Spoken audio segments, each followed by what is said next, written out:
There are refreshments at the back of the room. Just help yourself. A cup of tea maybe tonight would be a good thing. This evening we are pleased and delighted to have with us Kathryn Tanner. And I'm not going to say too much about Kathryn because I have someone who's going to do that for us. But I do have a few little housekeeping items that I need to just go through. We're going to tape tonight's lecture, so if you would like to purchase a copy, you can do so at the cost of $25, and you can place your order at the back of the room there after tonight's proceedings are finished. But instead of doing that, you can also get it online. Probably going to take us about 2 to 3 weeks to get it up online. Just go to the campus ministry link on the King's website, go to Religious Life Lecture Series, and at the bottom you'll find all of our lectures that we have been able to put online. So give us about 3 weeks though to get it up and going.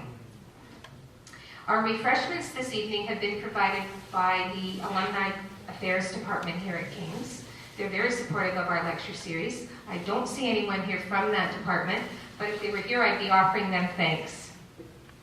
This evening's lecture is sponsored by the community of the Sisters of St. Joseph, and King's is very pleased with the partnership that we have with the Sisters of St. Joseph, so thank you very much, those of you that are here. Let's see, what else do I want to say? I want to talk about the free will donation. We have a box at the back of the room. This is something new that we've started. Previously, our free will donation went to help the cost of our refreshments. So tonight, any monies that we receive will go to the Salvation Army. I don't think I need to say too much about them. I think that this organization is well known in the City of London. So thank you in advance for your generosity. I think that's all I have to say for now. I now invite Sue Wilson from the Office of Systemic Justice for the Sisters of St. Joseph to come forward and introduce Kathryn to us.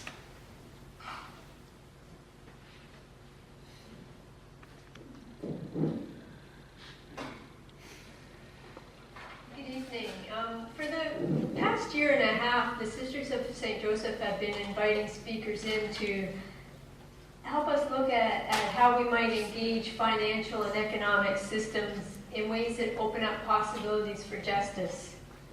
And given that the economy is one of the critical ways that we are in relationship with each other and with Earth community, it's one of those areas that opens up all kinds of spiritual and ethical issues for us, issues that our speakers have helped us to examine.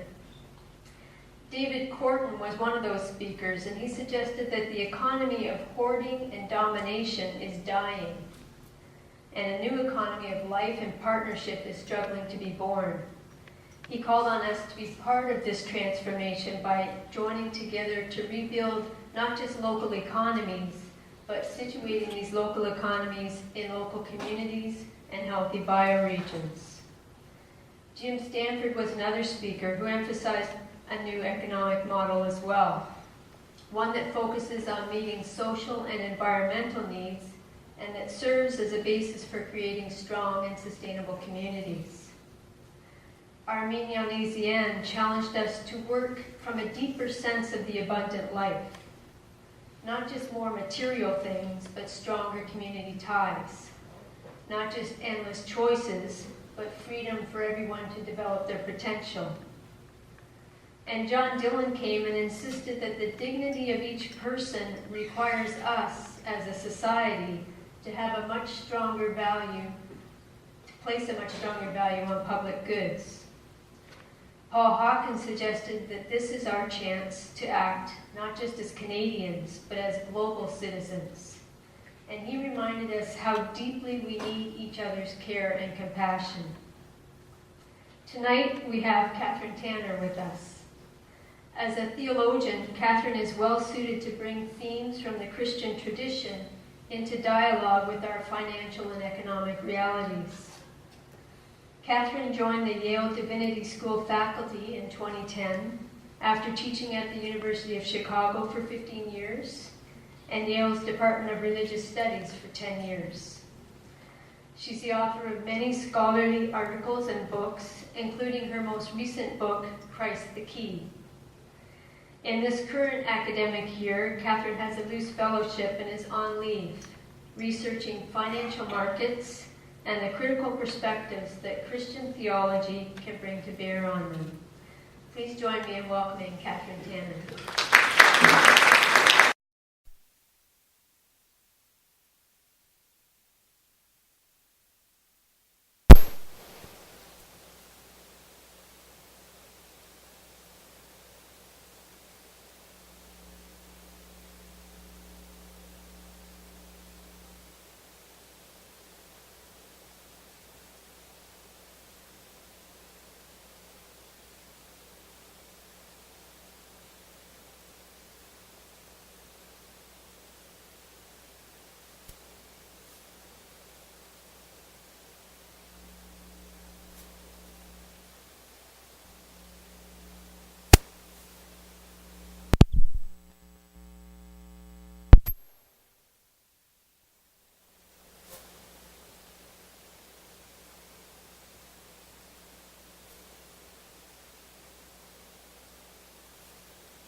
All right, so much for this wonderful start. Yeah, you have to start over.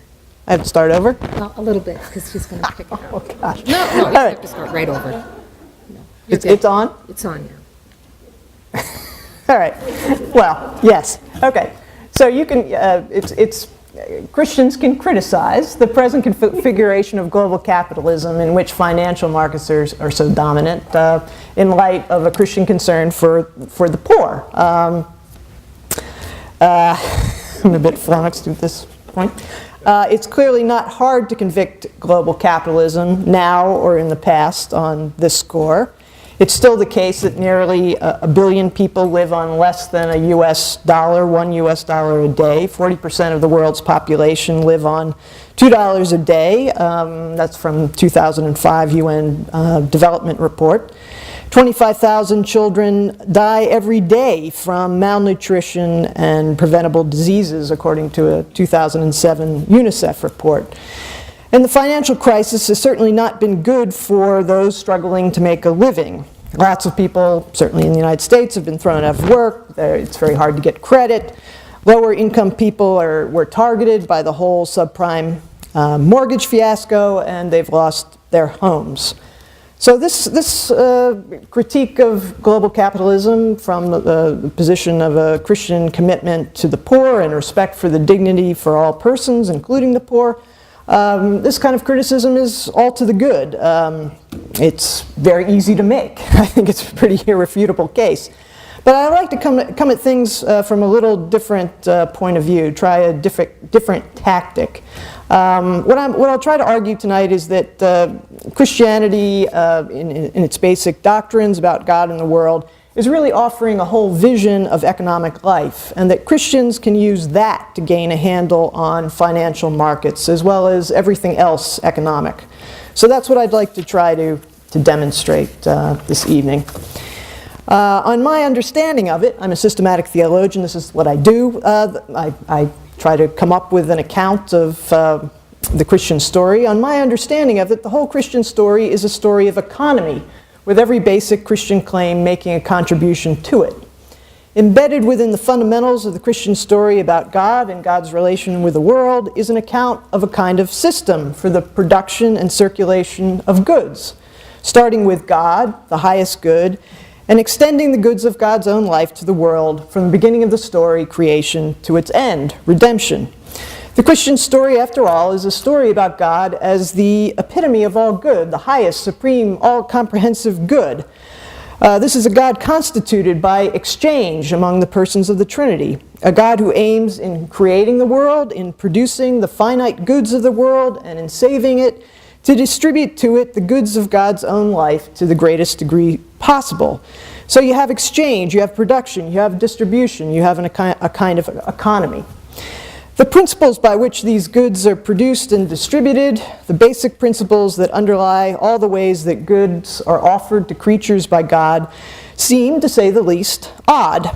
Fundamentally at stake in this Christian story are new principles for the production and circulation of the good and what they're to mean for human life as God intends it.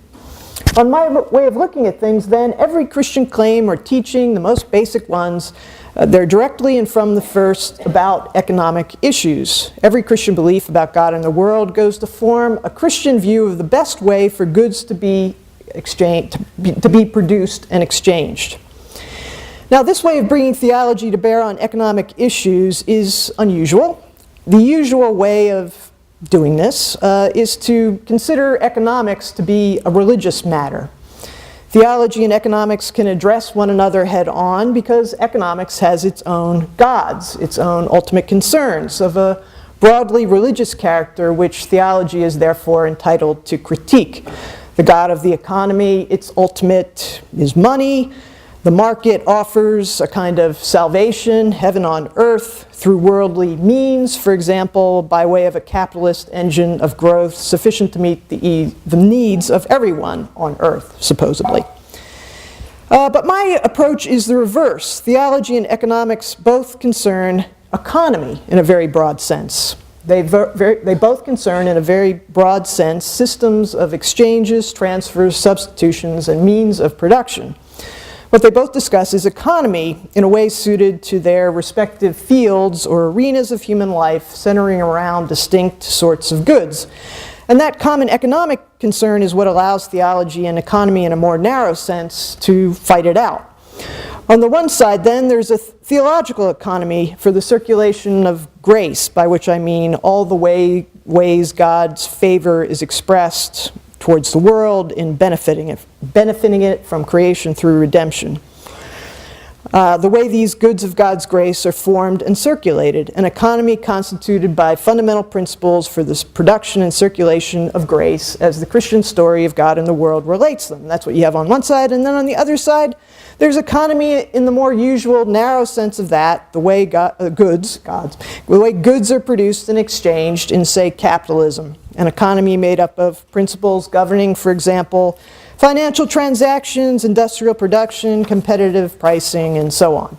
So theology and economics enter the same universe of discourse on economy, and directly address one another on that basis. Now, interpreting basic Christian beliefs, the whole Christian story in economic terms, might not seem like a very good idea.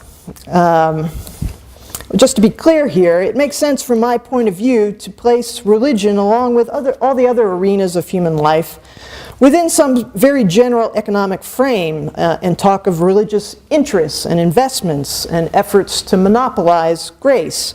It's appropriate to talk of specifically religious forms of capital from my point of view. Let me explain what I mean by that. One can say that every field or arena of life, including religion, is defined by some sort of good or value specific to it. In the Christian case, the good or value that defines the field, the religious field, is salvation. That's ultimately what's being produced, distributed, and exchanged. In any field or distinctive arena of human life, participants in that area of life are organized, positioned differently with respect to one another within the field, or according to their abilities to gain that good by their capital, by whatever it is that enables them to achieve the goods of the field, in this case, salvation. In the Christian case, grace and the means to grace would constitute these specific resources or capital distinctive of the religious field. Grace is what gets you the good of salvation. Now, one might worry at this point that talking this way about Christian beliefs, cheapens their religious character by translating them into foreign economic terms. Or you might worry that this is really to reduce the possible economic implications of Christian belief to what one ordinarily thinks economic life is all about. Maximizing one's own enjoyment of the good over and against others. Whatever the good is, one wants to have as much of it as possible and to distinguish oneself from others on that basis. So the key here is to see how unusual this economy of grace, this theological economy is. It's still an economy, but it's like no economy we know in that it does not involve efforts to maximize one's own enjoyment of scarce resources that you have to guard for yourself and hold against others. Indeed, I'd argue that a theological economy of grace is a fundamentally non-competitive economy, and therefore very different from economics and economy in any ordinary sense of that. Yes, okay. Clearly, in the history of Christianity, you can find competitive struggles over grace, struggles over who has grace and who controls its distribution, who has access to it, and how. The sociologist Max Weber is a famous example, would talk about the history of Christianity in terms of a struggle among priests, prophets, and ordinary lay people, a struggle over who basically controls grace and how to get it, who mediates it. But in the historical record, one also finds something else besides all this competitive struggle, for all the conflict over who has grace and how to get it. One thing that people are often looking for in Christianity is a way out of the competitive circulation of goods. This is especially true, I think, for people without money, education, high social rank, or other status markers. They hope to find in Christianity not a status to rival the great, but a circulation of goods without status rivalry. What attracts them is a vision of a grace offered to all without regard for distinctions of status. The lowly in the eyes of the world can have it just as well as the privileged can. This grace is offered freely to all. To be favored by God with it, one doesn't have to be educated or wealthy or socially well-connected. In this distribution of grace, distinctions of status make no difference. In the first place, because the distribution of grace doesn't follow the lines of already established differences of status of non-religious sorts. You can be graced whether you're saved, graced whether you're high or low, rich or poor. But in the second place, differences of status become irrelevant because the distribution of grace doesn't foster a new competitive market in status along religious lines. The distribution of grace doesn't, in other words, establish simply an alternative competition for status or standing with new standards to replace the old, discriminating between high and low now, not on the basis of how much money one has or one's social standing, but with reference to one's holiness or the genuineness of one's conversion experience, for example. Nor need grace be an alternative means to elevation in the eyes of the world, a way of aspiring to a higher social class through the proposal of some new form of capital, in my sense of that. Although it happens frequently enough, there's no necessity to the fact that, as H. Richard Niebuhr eloquently expresses it, quote, "The history of denominationalism reveals itself as the history of the religiously neglected poor, who fashion a new type of Christianity which corresponds to their distinctive needs, who rise in the economic scale under the influence of religious discipline, and who in the midst of a freshly acquired cultural respectability neglect the new poor succeeding them on the lower plane," unquote. He's probably specifically talking about Methodism here. Hope there are no Methodists in the audience. Running contrary to this dynamic, grace is often thought to be always directed especially to the lowly in order to raise all to a common height. So I think generally what's notable about Christianity as a field of a generally economic sort, what's unusual about it, is this attempt to institute a circulation of goods to be possessed by all in the same fullness of degree without any lessening or loss, a distribution that in its unrestrained generosity calls forth neither the pride of superior position nor rivalrous envy among recipients. Now let me break this down into its various elements. The good is distributed by God and is to be distributed by us in imitation of God in an indiscriminate, rather profligate fashion, which fails to respect the differences in worthiness and status that rule the arrangements of a sinful world. The purpose of the provision is to elevate us without limit, so as to bring all recipients up to the level of the provider, ultimately God. The whole of God's grace is given to each, or at least is continually being offered to each, awaiting the expansion which God and the followers of God are also trying to bring about of the recipient's capacity to receive. The good is distributed without the provider, God, suffering any loss thereby. The recipients of such goods don't amass them in a static way, for themselves, against others, simply for themselves, but become providers in turn. The recipients don't hold the goods simply for themselves as a form of exclusive possession, but distribute these goods to others in much the way that God distributes these goods to them. This idea of providing out of one's own fullness and without loss to those in need for the very purpose of making them rivals in one's own gifts can be found everywhere in Christianity if one's looking for it. It's evident in all the topics of Christian theology, at least as a submerged theme, in the account of Trinitarian relations, God's creation of the world, God's presence to the world, God's distribution of the gifts of grace from creation to salvation, and in the account of Christian responsibility. The whole Christian story from top to bottom can, I think, be viewed as an account of the production of value and the distribution of goods following this very unusual, non-competitive shape. So let me explain a bit more about how the whole Christian story can be understood this way by unpacking three principles of theological economy as I understand it. First, the principle of unconditional provision of goods.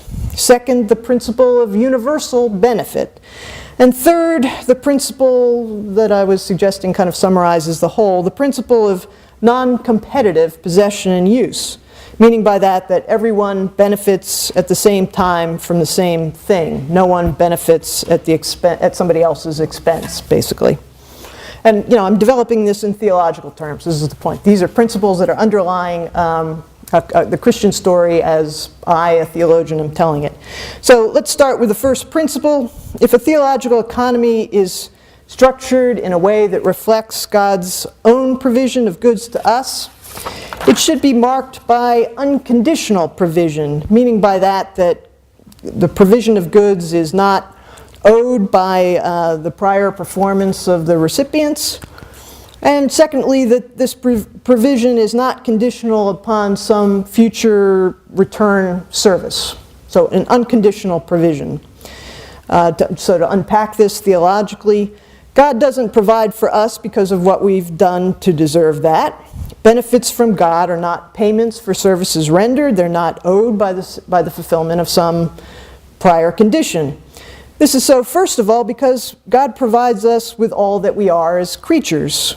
God as creator makes a total gift or grant to creatures in the sense that there's nothing to creatures apart from God's activity in creating them. The whole of what they are comes from God. Prior to these created gifts, there's nothing to us to obligate God's giving. This is true, too, of salvation. The goods of salvation are given because of our need, our sufferings and incapacities, not because of our righteousness and bountiful living in communities where justice and peace reign, not because of our good use of gifts already given. Neither is God's provision predicated upon a return being made. God doesn't provide for us for the sake of a return. Getting something in return is not the reason God gives to us. God's provision of benefits, therefore, doesn't stop when a return fails to be made, when we fail to make good use of what God provides. God doesn't give for the sake of a return since there's no return of which God is in need. God doesn't need anything from us. God is already replete, full in God's self. One simply can't make an adequate return for what God provides, not in the sense that there's always more to give back, an infinite debt remaining to be paid, but in the sense that the idea of an adequate return and giving for the sake of it makes no sense here. God doesn't benefit us, give us something in the expectation of a return, since the conditions for a meaningful return are absent here. One can't pay God back for what God has provided because God already has what one might want to give back. God already has, and in greater abundance, all that we'd like to present in exchange. God does provide for creatures with the expectation that this giving will be reflected in all that the creature is and does. A life oriented around God's efforts to benefit us, in a life oriented around God's efforts to benefit us, our affections, cognitive faculties, volitions, and deeds should all register that fact. In particular, our lives should take the shape appropriate, I've argued elsewhere, the shape appropriate to ministers of divine benefit, followers in God's own path of giving as we enter into it in Christ. But this way of life, I'd argue, is not an obligation or a fulfillment of a debt to God. This way of life is instead our free and joyful testimony and acknowledgement, our act of thankfulness and praise for what God already and for always is in relation to us, the font of whatever it is about us that's good. This unconditionality of God's provision implies its universal extent, the universal extension of goods from God. So this is that second principle that makes a theological economy of grace distinctive. Because it has no preconditions, God's providing to us as creator is universal in scope. Everything that is benefits.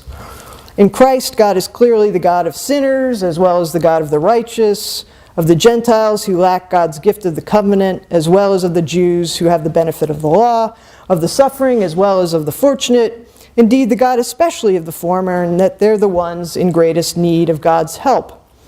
There's nothing we need to do or to be in particular for God to be our provider and benefactor.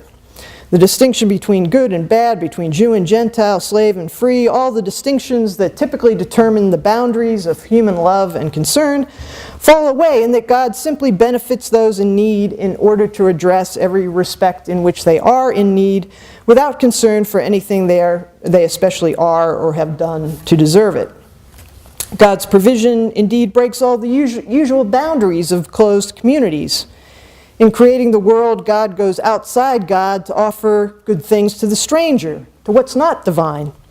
God offers the gift of God's self in partnership with a people, Israel, by choosing those who are deprived and enslaved strangers within the community in which they reside. Jesus aligns himself with those without favor or standing within the community of God's people, and brings all within the very life of God, despite all their differences, despite the greatest difference of all that remains, nonetheless, the difference between the divine and non-divine. The community of concern to humans as ministers of divine benefit should therefore be as wide as God's purview as a provider. In this universal community, human beings should try to distribute the goods of God as God does, without concern for whether they're especially deserved by their recipients. Again, in imitation or better continuation of God's relations with us as they come to incorporate us, one gives to others with the hope that these gifts will be the basis for their own activity as ministers of divine beneficence. One gives to them for their empowerment as givers in turn. Their failure to be such givers is not, however, cause for the forfeiture of such benefits. Provision to them was not conditional on such a return. The absence of a return is therefore no grounds for the discontinuation of benefits. Their becoming ministers of divine beneficence by way of our gifts is not, moreover, to be considered a return under threat, a payment of a debt, or the reluctant meeting of an obligation. It's rather to be hoped for as the natural accompaniment of the joyful development of such gifts in thanks for gifts received. One expects dedication to the good of others to arise from the grateful sense that one has already been the recipient of benefits oneself. The reasonableness of such hopes, that this would ever happen in giving to others, the reasonableness of such hopes gains support when the economic logic of a community dedicated to addressing the needs of all, which is what I've been talking about, is further specified by a third principle of theological economy, the principle of non-competitive relations that God's provision abides by. When specified in that way, unconditional provision in human relations to meet the needs of all takes on the shape of a community of mutual fulfillment. Within God's own intertrinitarian life and in God's relations with us, God's provision of goods is non-competitive in that benefits for oneself are not gained at another's expense, but also in that having for oneself is not diminished by provision to others. Providing to others and having for oneself are simply not in competition with one another in a theological economy, or that's what I'd argue on theological grounds. The persons of the Trinity give to one another without suffering loss. Each continues to have what it offers to the others. What's offered remains the possession of the one offering it. Nothing is given away. What the triune God provides to us doesn't lessen the inalienable fullness of God's own life either. And what Jesus does for us, even in extremis by dying on a cross, does not ultimately come at his own expense, but is part and parcel of the process of perfecting his own humanity to glory, or at least that's what I'd argue. On the cross, mortality and the effects of sin are in the process of being overcome in Jesus' own life. We receive perfected humanity from Jesus as someone who enjoys it before us. Our humanity is perfected only to the extent his is already upon his resurrection. Following the same theological principle, our providing to others should also not mean the impoverishment of ourselves. In human relations, as elsewhere in a theological economy, giving should not be at odds with one's continuing to have. What one gives is not to come at one's own expense. One isn't giving by giving away that leaves one bereft. What one gives remains in one's possession. A community conforming to this idea would be a community of mutual fulfillment, in which each effort to enrich or perfect or fulfill oneself enriches others' efforts to do the same thing. One perfects or fulfills oneself by making one's own the efforts of others to perfect or fulfill themselves, their efforts too being furthered in the same way by one's own.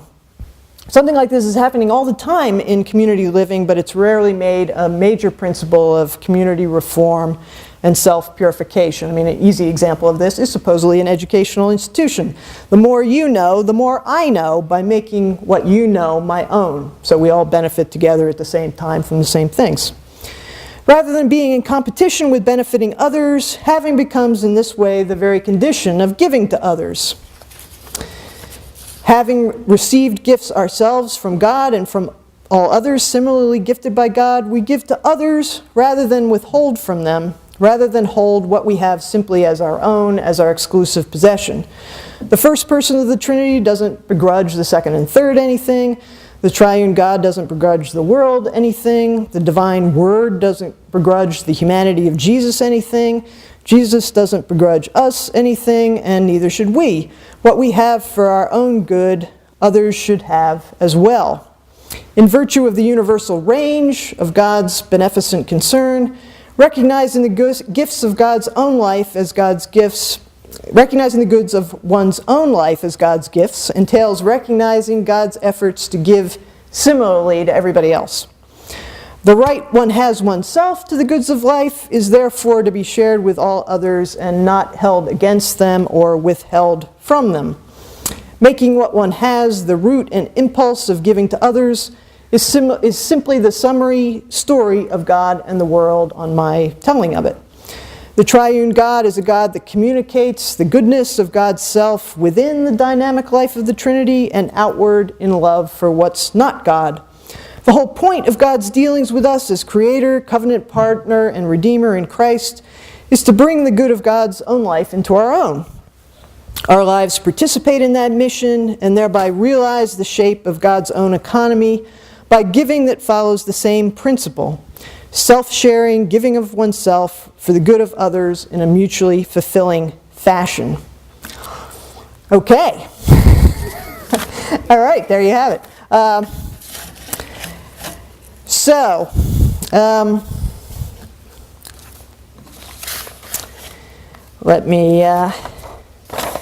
So what you have here, this is a vision of an economy of grace in extremely sharp contrast to any economic system we know.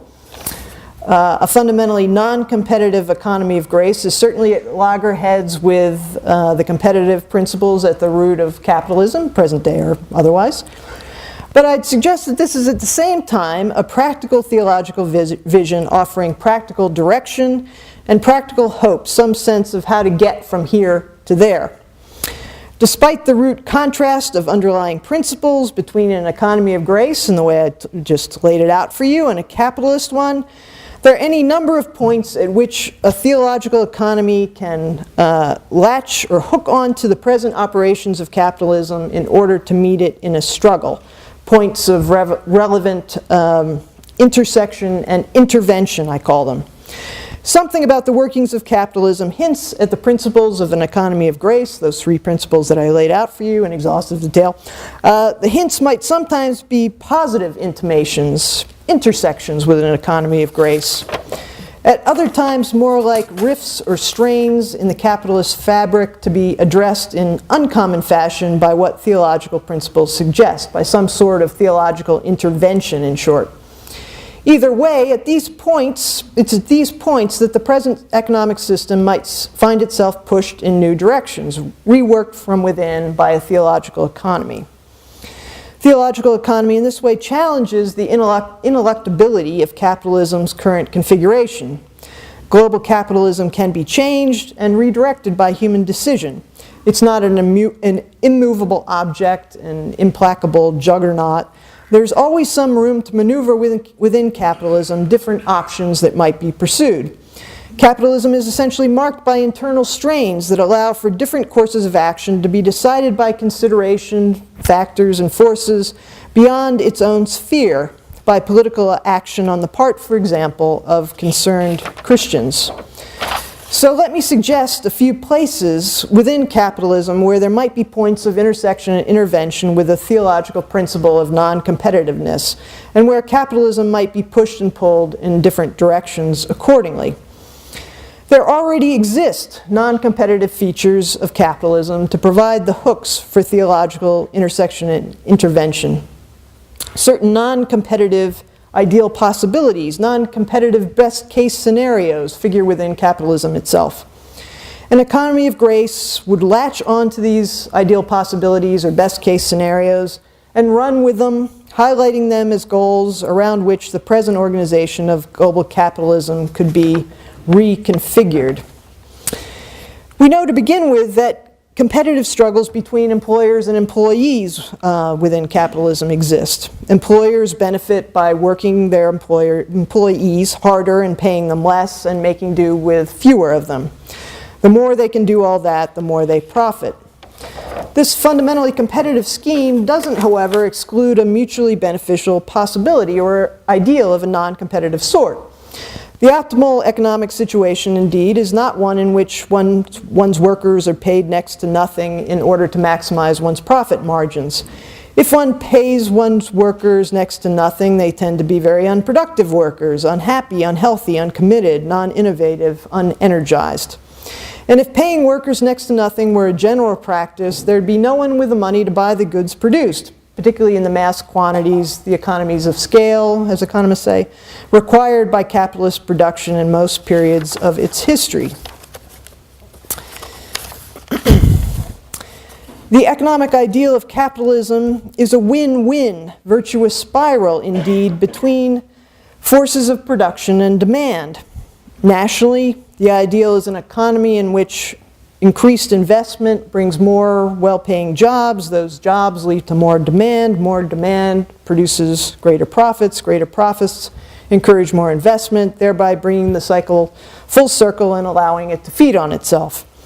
Countries with this sort of growth engine could be expected to export it to their trading partners in the economically interconnected world that we live in, thereby producing a worldwide virtuous feedback loop from which everyone benefits. The standard of living goes up worldwide, poverty is eliminated. That's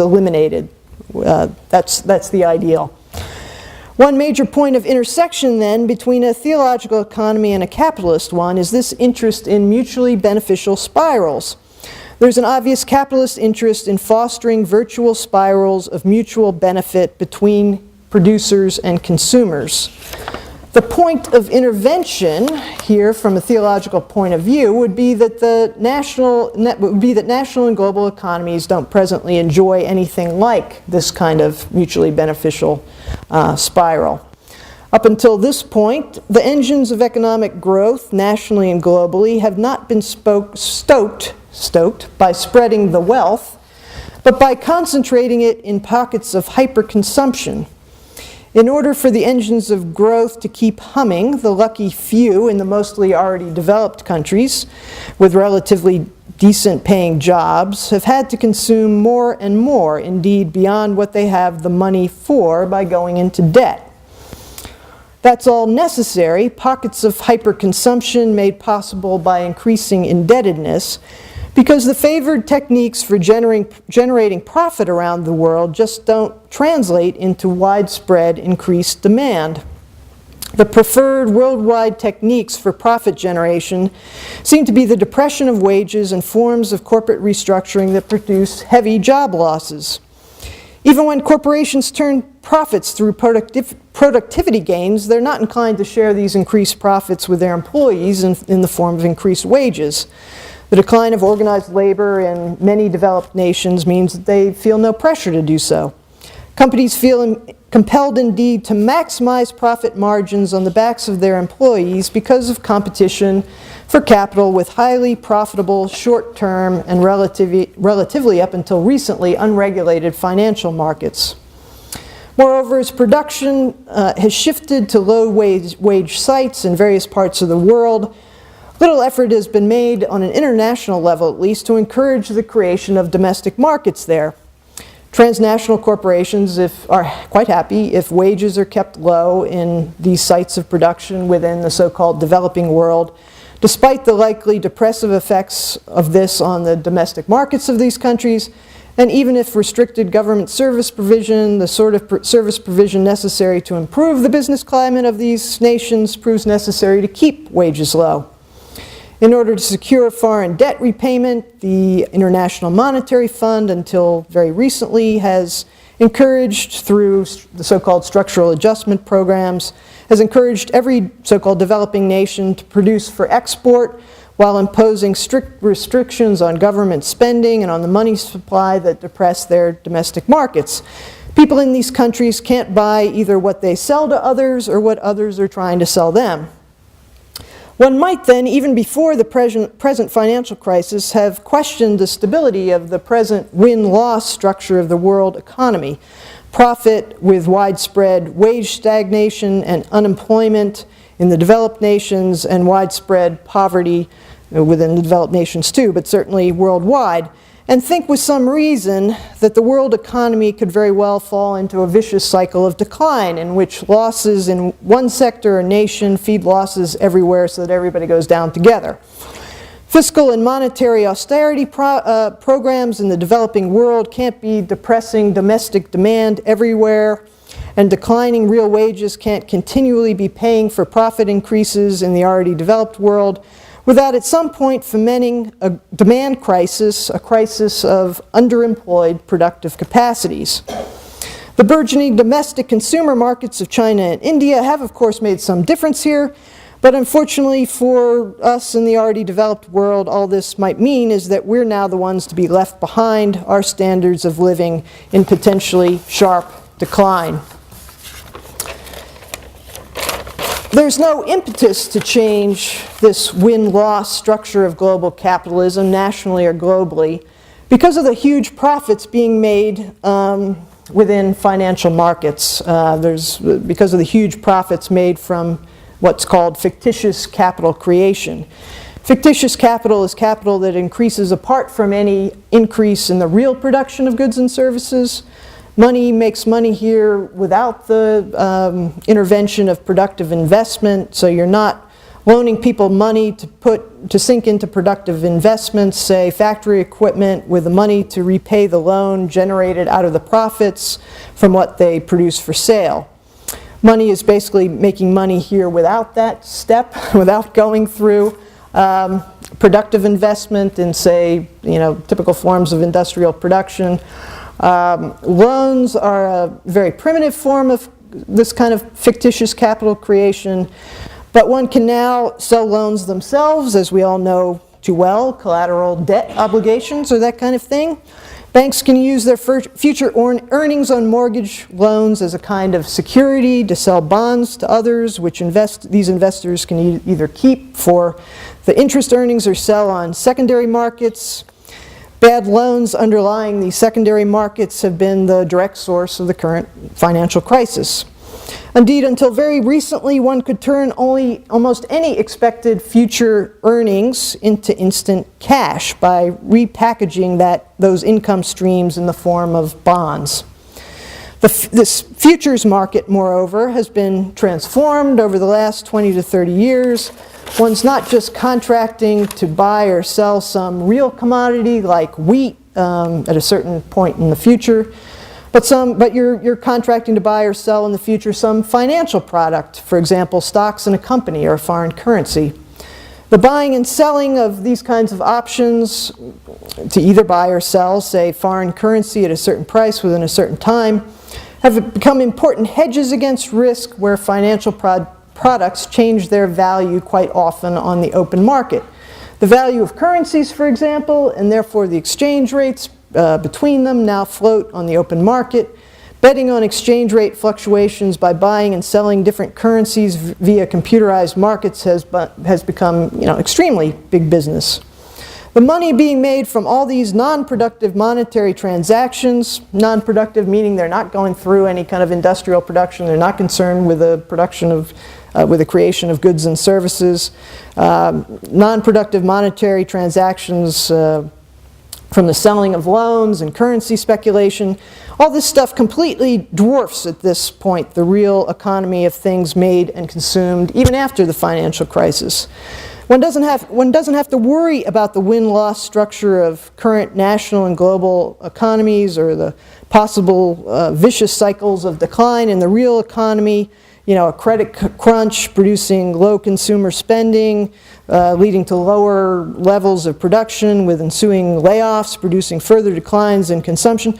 You don't have to worry about any of that so long as you can still make enormous piles of money in these financial markets. There's indeed quite a lot of money to be made even when the real economy as it is now in the United States, for example, is in a complete tailspin. If, for example, it's likely that interest rates will rise in order to service the ballooning national debts of many developed nations, choking off economic expansion, all the more valuable become the financial options that hedge against the risk of such a development. What's to be said about this from a theological point of view? Well, from a theological point of view, financial markets are suspect because they have the clear potential to be completely competitive.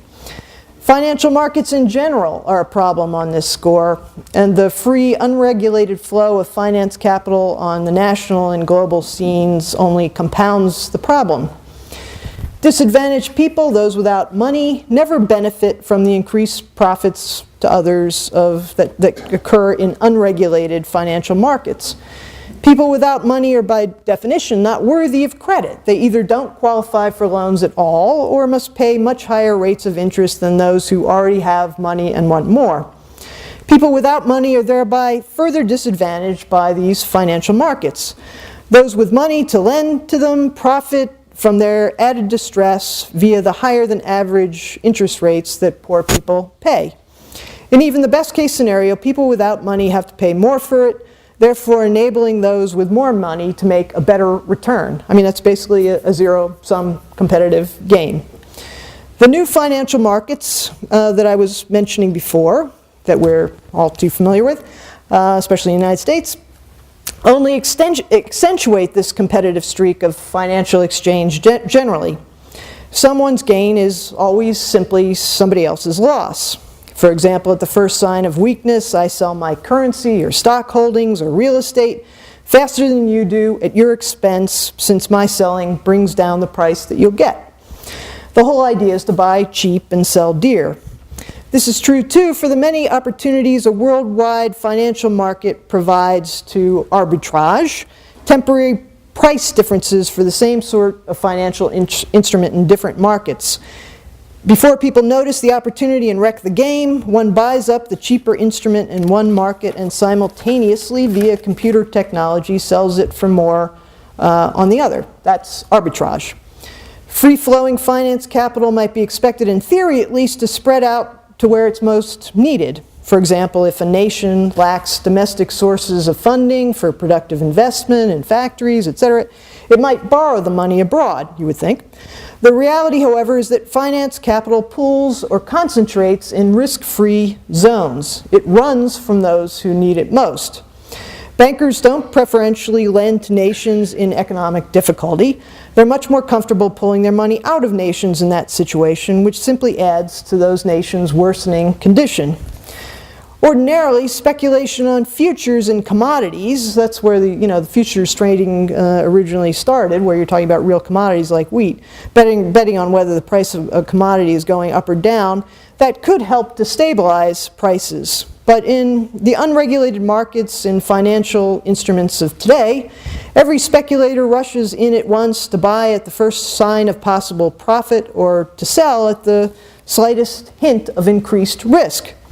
In the first case, this leads to gross overvaluations, bubbles that eventually burst. Everybody is rushing in to buy them. The price goes way up. But those bubbles, as we know, especially in the United States, in real estate, for example, they eventually burst. It leads, once it becomes clear that profit is not endlessly generated, you've got panicked sell-offs in which those who don't get out quickly enough suffer catastrophic losses. The unregulated international financial markets of today are indeed major forces working to hold in place this win-loss structure of the global real economy. Financial speculation simply doesn't work if there aren't winners and losers in the real economy. For example, currencies are valued differently depending on the strengths of their respective economies, and without such differences, trading in and out of various currencies just won't garner a profit. In the second place, unregulated financial markets help grow the gap between winners and losers. The more financial speculation based on differences in the strength and weaknesses of the real economy of various nations occurs, the worse the real economy differences between winners and losers become. A run on the currency of a weak economy is a financial panic that makes the economic weakness of that country far worse than it would otherwise be. Financial speculation has the capacity in the third place, then, to be a great initiator of real economic decline worldwide. And we've seen this in the United States and elsewhere. Excessive liquidity, too much money out there, in other words, looking for a way to make money, and low interest rates led banking institutions to make excessively risky loans to people they could charge very, very high interest rates to, especially when there's no cap on interest rates in the way there is in the United States. Then they tried to fob off these risks onto others by selling these loans to other people and by certain hedges against risk.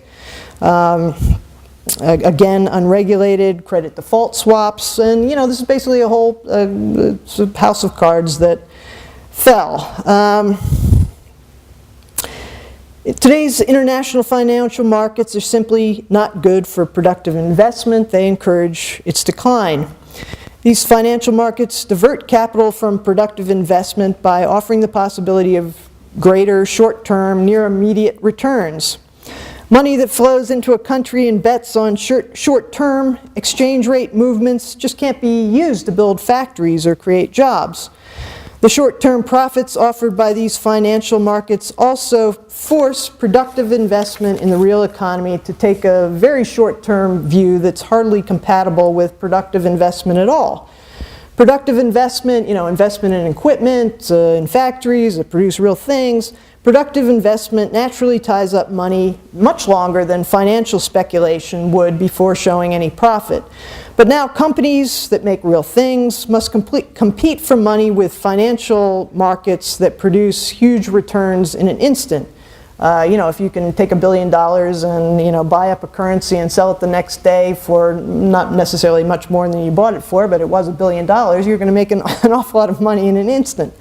One way for companies to attract capital when competing with financial markets for it is for companies to concentrate on their stock values, trying any and every technique to increase those stock values, even at the expense of their own productive investments in workplace and workforce. Sorry, and you've seen this especially in the United States since the 70s.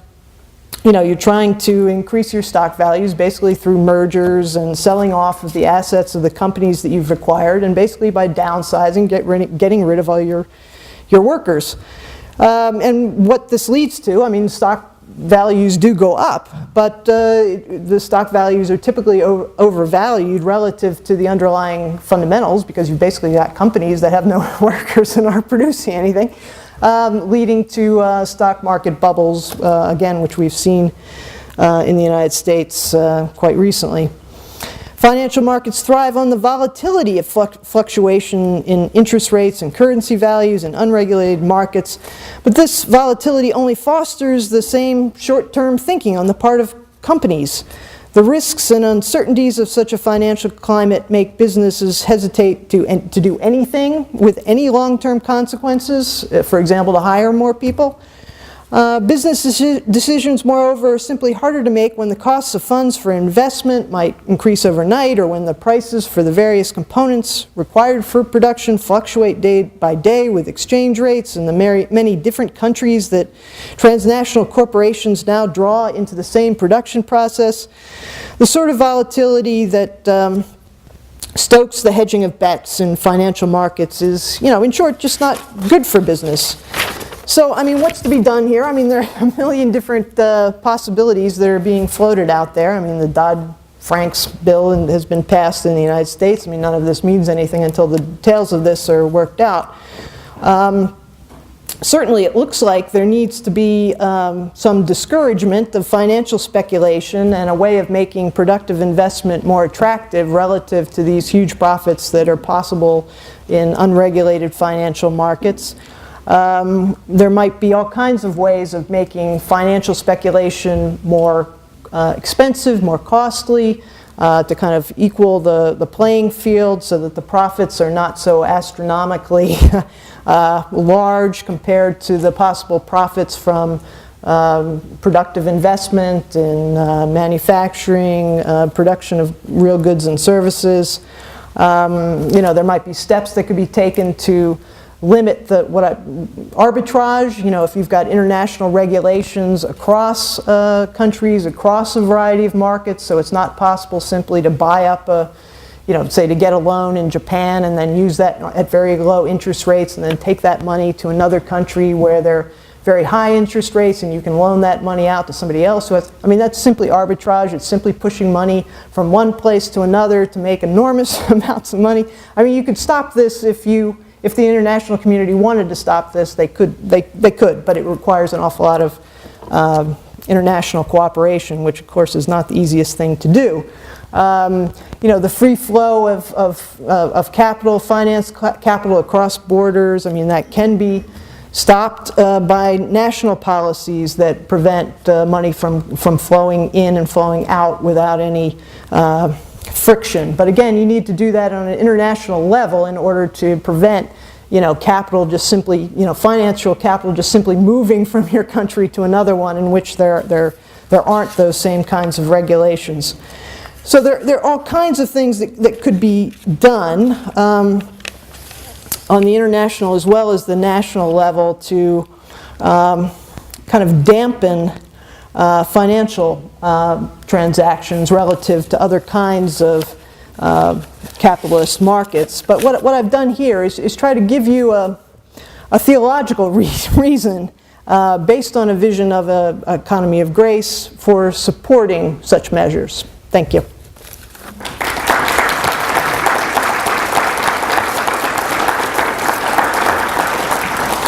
So questions?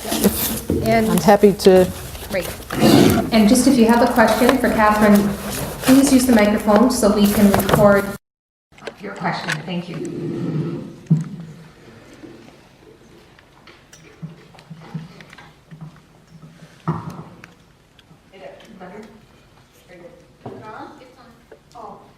You had some competition tonight for your audience because at the library they had one on Poland, you know, the man who writes about food, talking about agribusiness. Oh yeah, well that, And yeah. one of the scary things, monopolizing food. I Right. have a particular fear of Monsanto. And as you well know, in the United States, practically every food regulation agency in Washington is Yeah. staffed by Monsanto's ex-employees, lawyers, and so forth. Yeah. They came into Canada and clobbered one of our farmers, but they clobbered a lot of them in the state. They even create false suits to get a farmer to take a farmer down by having him spend his money on fighting the suit, and then they get his farm for nothing. Yeah. And the damage they're allowed to do, and they get away with it because they're like that. They even got accepted from the Illegal Logging Act, which was passed almost unanimously by Congress. Yeah. This sort, I know they're not the only company in the world, but this food to me is more important than a lot of things we can live without because it's an absolute necessity. Yeah, And this that's right. scares heck out of me. What do we do? Yeah. Well,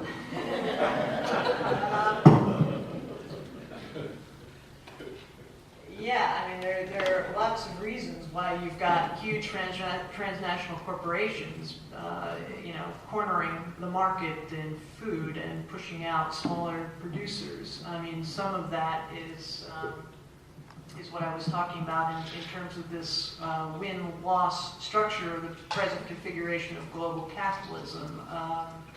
Small food producers, not just in Canada or the United States, but worldwide. I mean, they're basically bankrupted by larger corporations that who have the intent of monopolizing food production. By illegal means. Well, yeah, I mean, yeah, and legal means too. I mean, they have an enormous amount of power, as you say, and that power influences a lot of the political decisions that determine the degree to which they're being regulated, that determines the degree to which food is subsidized, and their companies are directly subsidized by federal policy. So yeah, I mean that's the kind of thing that I'm talking about. I mean, maybe I could go on about this. I mean, in great part, you're talking about the monopoly, monopolizing of certain industries by a very limited number of very, very large corporations. And on the face of it, it looks like more competition would be much better in those circumstances than less. But from my point of view, there's a essentially competitive structure that's set up there because the more you've got a company able to monopolize food production, the more they can do what they're doing at the expense of consumer. Basically, they can charge what they like. They can engage in food production practices without the kinds of checks that might otherwise occur within a capitalist system. I mean, ordinarily, you wouldn't have to buy that food if you didn't want to. But if that's the only food available, and people who are small producers who are using organic techniques are being severely disadvantaged by the current market conditions, well then you don't really have much of a choice about what you eat. So yeah, but that would be a very valuable lecture to go to. I'm glad you're here, but it sounds like a good. Thank you. Yes, I'm sorry I have to disagree with you Okay. on the point, the comparison between a economy of grace and the world economy Yep. as we No, they talk about all the time. I believe that grace is so far removed from the ordinary economy right. that you can't make that comparison. Yeah, no, that's Well, I got to make it a little longer. Okay. I believe in a good economy and a bad economy. A planned economy is often good, but a wild economy like we have in North America especially and in Western Europe is no good. So that's the comparison between a good and a bad. Then we also could see a just economy and an unjust economy. Yep. Now, I don't like to talk about an economy of grace but I would like to talk about a just point of view. Yes. And I'd like to talk about an unjust point of Yes. view. I think the way they go about the economy nowadays, it's nothing but brainwashing. People are brainwashed, believe me. They used to use that comparison in the Russians, you know, they brainwash the people. But over in the Western world now, they brainwash the people too. Look at the media, they don't tell you the truth. Yeah. No, I agree. That's just some points Yeah. I was thinking about. Yeah, no, I mean, I Thank agree you. with you. I'm trying to distinguish between just and unjust economies too, but unjust economies too. But I'm trying to look at a Christian vision of the economy. That an economy of grace, I think, is not just simply a spiritual economy. It's not an economy divorced from real life economic practices. So that's where I probably disagree with you. But I think probably in terms of an effort to distinguish basically between just and unjust. Yeah, I agree with you. Yeah, and that's an effect what I'm trying to do. I'm just trying to think about that in terms of basic Christian claims about God and the world. That's what I'm trying to allow you to see at the same time. So it's not that the economic is over here and then the Christian claims are over here and they don't have anything to do with one another, and you need to bridge them by way of some basic ethical notions like justice and injustice. I mean, there's nothing wrong with that, but I'm just trying to show that the Christian claims have much more to do with economics than you might think. Yeah, there's too many people believe in the economy, well, it's just the economy. But I'm agreeing with you here in that, if your point is that people just don't see any alternative, it's taken for granted, this is what the economy is like, capitalism is all there is, there's no point in speculating about how things might be done differently. I'd agree with you there too, and that's the point for me of looking at Christian theology. This gives you a very different take on things. It gives you a very different perspective that might be otherwise kind of unheard of. But I'm trying to argue that it does have practical significance, and it does give you a kind of handle, a kind of way of assessing different economic practices, or along these lines of competitive and non-competitive. But thanks, that's, I think we agree more. Yes? Thank you for the talk. I'm just curious about how to affect that vision, and thinking especially that I think by and large Christianity, at least in the last 50 years, has tended to sort of see its interaction with the public sphere being one of largely with politics, and that the idea that Christians, both on the right and the left, basically try to leverage social change through politics as a mechanism. Yeah, and I wonder how you see sort of politics being the effective mechanism with which to bring sort of this alternative vision, or are there broader ways, and how can both be done? Yeah, no, that's a great question.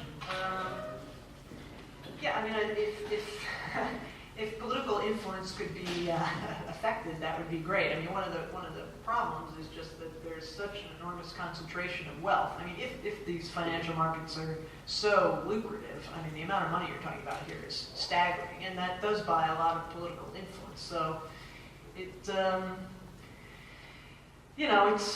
would be a hard uphill battle. But on the other hand, you have large numbers of people who are being severely disadvantaged, and in ways that's rather, incontrovertible. You don't just have poor populations, people below the poverty line in, say, the United States, but you've got large numbers of people who might otherwise have considered themselves middle class, who are being severely disadvantaged and having enormous struggle to maintain their homes, been thrown out of work. So there's a very, very large number of people who might be mobilized for political change, but I think also there's the possibility of alternative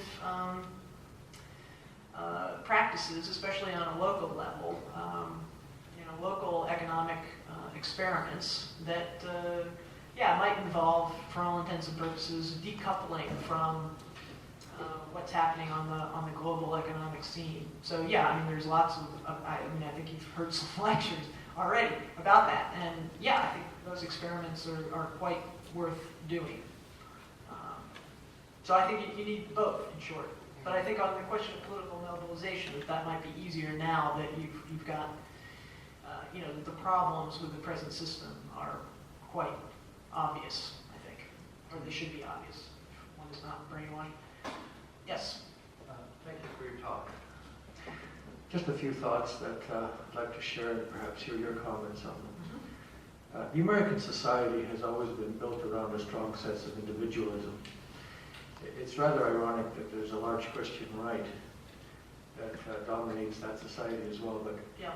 it's inevitable that in a society with a strong sense of individualism and it's served them well for many decades, inevitably people find a way of disentangling private reward from social return.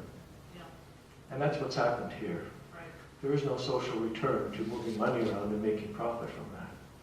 Yeah. And I think those societies that have maintained less individualism, and I think the Canadian society is one of those, we have more social programs, have fared Yeah. better. So as a way of mitigating rampant capitalism, I think societies have to understand the price they pay for extreme individualism.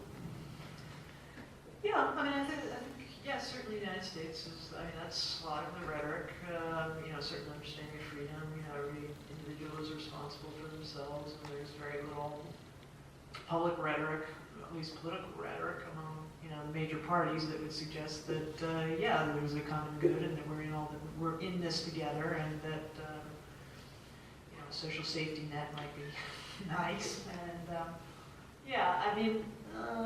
whether individualism, is the main culprit, like a serious deficiency of values, individualism versus communalism, communitarianism, for example. I'm not sure that that's really getting at the heart of things. For example, I think a lot of the political rhetoric in the United States, at least in terms of people who are attracted to it, it's a fear-based. It's not so much individualism that's motivating people, it's fear that's motivating them, and the sense that they need to look out for themselves, and that they need to do that even if it comes at the expense of other people who need to be responsible for their. That is individualism, but what's underlying it is, I think, something more fundamental. So, yeah. But I basically agree with you. Yeah. Thank you for your talk. I was intrigued by your idea of the economy of grace, and there's still something about it that is bothering me a little bit. Yeah. Could it not be argued that grace, in the sense that we Christians understand it, has not been universal? From the parables of Jesus to the general idea of those who are saved versus those who are not saved. Right. Does that not contradict the idea of the economy of grace? Yeah, no, I'm telling the Christian story in my own way. So, yeah, there's a lot of internal diversity within Christianity on the issues that I was raising. A lot of internal diversity about, how to understand God's activity as a creator, what it means to save. There's a lot of fights over grace, the meaning of it, whether it's universal or not. So I'm telling the story in my own way, and I've got theological justifications for the way I tell it. But you're right that it's not as if this is some consensus position that is obvious, to all Christians everywhere. So I'd have to make a case for it.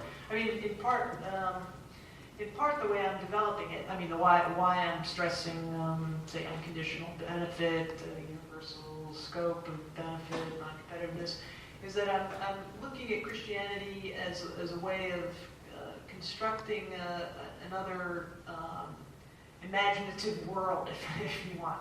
We know something about the principles of our own world, how our own, say, a capitalist economy works, if that's the only game in town nowadays. But you can look at, odd features of the Christian story that would be very radically different from what our economic common sense. And part of what I'm doing is starting from our economic common sense and building up an account of the Christian story that would be as radically different as possible from that. just as an imaginative exercise in part. I mean, I do have my own theological reasons for, say, stressing universal salvation rather than double predestination or something like that. But a lot of what I'm doing is just trying to, get out of a common sense economic viewpoint and looking at religious resources, in this case Christian resources, to expand the possibilities for economic life. Yeah, so that's one reason why I stress universal salvation rather than, some people are saved and other people are not. Yeah. Thank you. I had a couple of questions. One was, as I was listening to your talk, I heard some echoes of, or resonances with Benedict XVI and his encyclical Caritas in Veritate. I certainly don't want to co-opt your theological vision into that of Benedict. But I was wondering if you had any comments on that, his language of economies, of gratuity, and so on, and then some really concrete possibilities that he throws out on a macro level. If you had any thoughts on that. And then the second question is, to what extent you see your own use of radically different, perhaps odd, Christian vision coinciding or conversing with other religious traditions? Are these distinctly Christian or characteristically as well as shared? Those are great questions. I mean, I've read Pope Benedict's Charity and Truth, Love and Truth, but I haven't studied it as much as I would like to. I mean, it's it's a document that goes in all kinds of different directions. It's got all kinds of fascinating stuff in it. But, if the basic point is that we need an economy of love, and the economic principles that I'm suggesting would work for people who really do not have a lot of charity for others. I mean, in part, the economy of grace that I'm talking about would also speak to one's self-interest, but with an expanded sense of oneself. What really does benefit you? Can you benefit alone? Can you live in a society of one where, you're eating and sleeping and, you enjoy the goods of this life while others are not? And I'm basically suggesting that that's not a realistic expectation. That it's to one's own benefit to live in a society where all others are benefiting at the same time. So in short, I'm trying not to. I think the economic principles that I'm driving from the Christian story don't depend on saints. It doesn't depend on particularly virtuous people being out there. It's something that trades more directly on self-interest in the way in which capitalism trades on self-interest. So to that extent, it's not as radical an alternative as some of the stuff that Pope Benedict is suggesting in that encyclical. The other point about whether what I'm suggesting is just restricted to a Christian way of looking at things. Part of what I'm doing is suggesting that the same kind of effort that I'm making can be made with respect to other religious traditions, and that would be a good idea, and I welcome that. I don't know for sure whether the economic principles would be the same, but if you're looking towards religions for some kind of expansion of one's economic imaginations, then I want that to be happening not just by way of Christian theologians, but by way of other religious traditions as well. But it's good. It's good. Those are both very good questions. Any others? Yeah. Twice? Thank you, Kathryn. As we bring our evening to a close, I'd just like to invite Sister Joan Atkinson to come forward and express thanks on our behalf.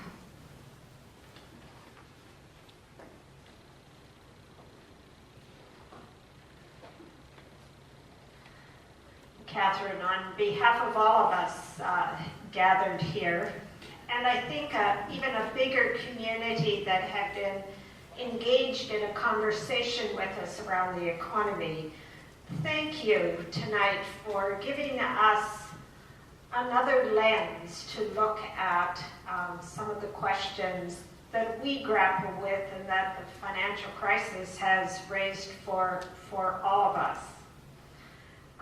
Your story of God as someone dynamic and somebody who is a God of abundance is a scandalous idea in the culture in which we live.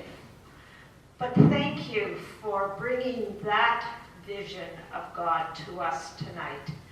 And it challenges us to ask new questions and gives us a theological framework in which to place some of those questions as Christians, as believers, as people who want to build this world to be a better place for all of us. So thank you for contributing tonight.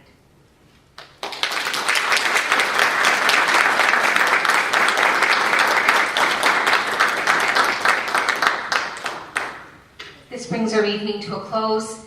Thank you very much for coming. I wish you a safe journey home. Good night.